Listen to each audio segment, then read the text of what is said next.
Welcome two DG Urdu. आज हम जिस टॉपिक पे बात करने वाले हैं वो है डोमेन्स और सब डोमेन्स का। तो सबसे पहले हम देख लेते हैं कि डोमेन क्या होता है। जिस तरह आपने कुछ वेबसाइट्स होती हैं उनके नाम www करके लिखा होता है। जिस तरह ये मेरी एक वेबसाइट है nasirpia.com। तो इसमें जो डोमेन है वो एक्चुअली ये वेबसाइट का नेम है। जो वेबसाइट का नेम होता है उसको डोमेन नेम कहते हैं। तो ये डब्ल्यू डब्ल्यू के साथ भी होता है या विदाउट डब्ल्यू डब्ल्यू के साथ भी होता है। ठीक है। और इसके बाद जो दूसरी चीज़ हमारे पास आ जाती है वो है सब डोमेन। ठीक है, ये सब डोमेन क्या चीज़ है? तो इसको अंडरस्टैंड करने के लिए मैं आपको अपने जो है होस्टिंग पैनल में ले जाता हूँ। ठीक है, इस तरह का आप अगर आप किसी से होस्टिंग परचेज़ करते हैं तो आपको similar kind of C panel मिल जाता है। ठीक है, तो यहाँ से आप अगर जाके उसमें जाओ ना, डोमेन सेक्शन में, ये डोमेन सेक्शन में, और यहाँ पे आपको मिलेगा एड ऑन्स और सब डोमेन, इस तरह के कुछ सेक्शन मिल जाते हैं।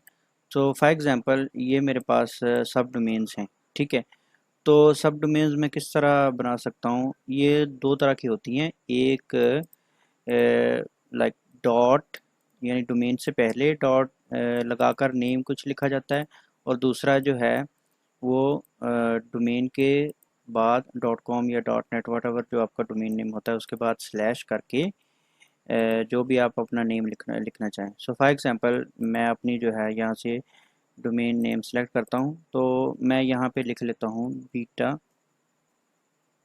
ठीक है, तो ये मैंने सब डोमेन रख लिया अपना नाम बीटा। सही है, तो ये मेरी ये देखें सब डोमेन बन जाएगी beta.nasirpia.com।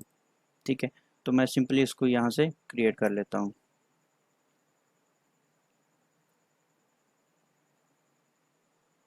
So you can see ये इसने beta.nasirpia.com क्रिएट कर दिया। अगर मैं इसको अभी ओपन करना चाहूँ तो ये माइट बी पॉसिबल कि मुझे वो एक्सेस नहीं देगा। ठीक है, तो ये इस तरह का। अब मैं बैक पे जाता हूँ और आपको बताता हूँ कि जो दूसरा हम किस तरह बना सकते हैं जो सब डोमेन्स है। सो इसके लिए यहाँ से वो नहीं बनेगी, वो हम जब उस पर वर्डप्रेस या अपना जो भी जो सेटअप है वो करना चाहेंगे, वो कैसे होगा कि आपकी जो रूट डायरेक्टरी होगी जो भी सब डोमेन की बनेगी या जो मेन डोमेन की होगी, तो वहाँ पे जाके एक सब फोल्डर बन जाएगा। तो इसके लिए क्या कैसे बनेगा ये मैं आपको दिखाता हूँ। तो मैं अब बैक अपने जो सी पैनल में आ जाता हूँ, यहाँ से मैं जाता हूँ फाइल मैनेजर में।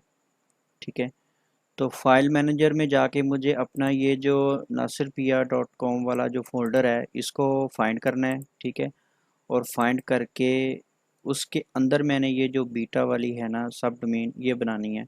सो लेट्स सपोज के ये देखें ये मेरे पास मेरी रूट फोल्डर पड़ा है। ठीक है, nasirpia.com वाला। तो यहाँ पे मैं सिंपली क्या करूँगा, एक फ़ोल्डर क्रिएट करूँगा बीटा, बीटा के नाम से।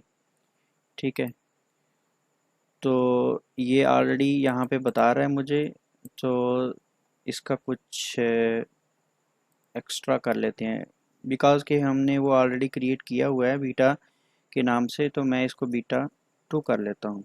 ठीक है, तो अब देखें ये बीटा 2 के नाम से मेरे पास ये क्रिएट हो गया है। ठीक है,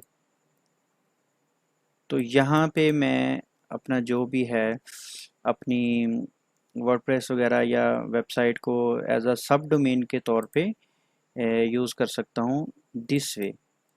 पहले मैंने आपको बताया कि किस तरह आप सब domain dot main domain dot com या वट एवर जो भी है इस तरह क्रिएट कर सकते हैं। उसके अलावा जो है अगर आप इसको इस तरह नहीं करना चाहते तो आप स्लैश उसका रूट फोल्डर क्रिएट करके भी क्रिएट कर सकते हैं। ठीक है, तो इसमें जो सबसे ज़्यादा बेनिफिशियल क्या चीज़ है जो मेरे पॉइंट ऑफ व्यू से, वो दोनों के अपने अपने बेनिफिट्स हैं, बट जो मेरी नज़र में जो बेनिफिट इसमें लगता है वो ये वाला प्रेफरेबल है इस तरह का। इससे ये होता है कि आपकी जो अगर मेन डोमेन है, जिस तरह ये मेरी मेन डोमेन है, ये समहाउ किसी मतलब के कीवर्ड पे या व्हाटएवर जो भी है कहीं सर्विसेज पे रैंकिंग कर रही है।